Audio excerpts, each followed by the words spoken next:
Hai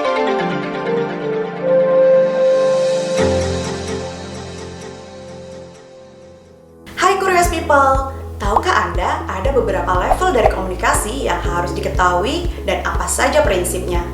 Adapun level dari komunikasi ini adalah yang pertama, intrapersonal, yang kedua, interpersonal, yang ketiga, organisasional, dan yang keempat, massal atau publik. Yuk kita bahas satu persatu. Yang pertama, intrapersonal. Komunikasi intrapersonal adalah komunikasi kepada diri kita sendiri. Seorang individu menjadi pengirim sekaligus penerima pesan, memberikan umpan balik bagi dirinya sendiri dalam proses internal yang berkelanjutan. Aktivitas dari komunikasi interpersonal yang kita lakukan sehari-hari dalam upaya memahami diri pribadi diantaranya adalah berdoa, bersyukur, introspeksi diri dengan meninjau perbuatan kita dan reaksi hati nurani kita, mendayagunakan kehendak bebas, dan berimajinasi secara kreatif. Yang kedua adalah interpersonal. Komunikasi interpersonal atau disebut juga dengan komunikasi antarpersonal atau komunikasi antar pribadi merupakan komunikasi yang dilakukan oleh individu untuk saling bertukar gagasan ataupun pemikiran kepada individu lainnya. Atau dengan kata lain, komunikasi interpersonal adalah salah satu konteks komunikasi di mana setiap individu mengkomunikasikan perasaan, gagasan, emosi, serta informasi lainnya secara tatap muka kepada individu lainnya. Komunikasi interpersonal dapat dilakukan dalam bentuk verbal maupun nonverbal.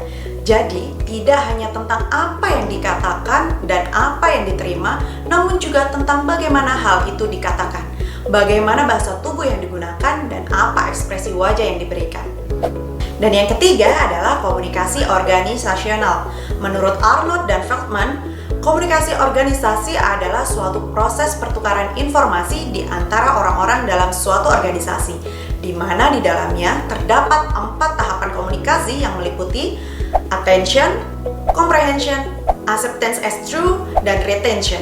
Pendapat lain dikemukakan oleh Peirce dan Fowles. Mereka berpendapat bahwa komunikasi organisasi merupakan perilaku pengatur organisasi yang terjadi di antara orang-orang dalam organisasi, dan juga bagaimana mereka yang terlibat dalam proses itu berinteraksi dan memberi makna atas apa yang terjadi. Dan yang keempat adalah massa atau publik. Komunikasi massa atau mass communication ialah komunikasi melalui media massa modern meliputi surat kabar, majalah, siaran radio, dan televisi, bahkan internet.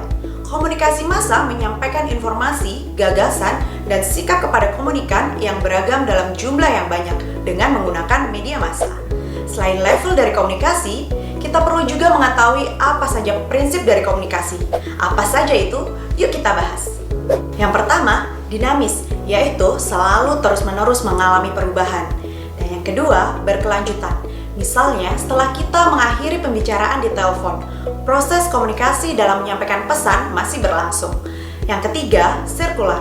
Komunikasi jarang sekali sepenuhnya berbentuk satu arah. Kita mengambil informasi dari dunia luar, menentukan apa maknanya, dan merespon. Keempat, tidak dapat diulang. Walau kita mengatakan sesuatu dengan cara yang sama beberapa kali kepada pendengar kita, responnya bisa berbeda-beda. Dan yang kelima, tidak dapat dibalik. Kita tidak bisa mencabut kata-kata yang sudah dikeluarkan. Efeknya akan tetap terasa walau kita minta untuk diabaikan. Dan yang keenam, rumit.